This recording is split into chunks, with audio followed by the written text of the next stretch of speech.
ভাইরা আমার, জমিয়ত একটি ঐতিহাসিক সংগঠন। এই সংগঠনকে স্টাডি করতে হবে, এই সংগঠনকে জানতে হবে, এই সংগঠনকে বুঝতে হবে।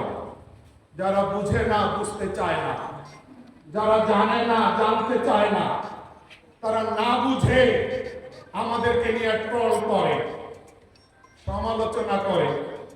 আমরা গঠনমূলক সমালোচনাকে স্যালুট জানাই, স্বাগত জানাই, কিন্তু কোনো অন্যায্য অন্যায় সমালোচনার কোনো তোয়াক্কা করি না।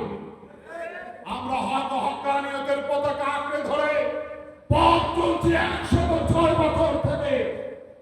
অনেক ট্রল হয়েছে, আমরা ট্রল আর সমালোচনার ঝড়ে কাত হয়ে আমরা সিদ্ধান্ত বদলাই না। আমরা সকালে এক কথা, রাতে আর এক কথা বলি না। আমরা সুবিধা হাসিলের রাজনীতি করি না।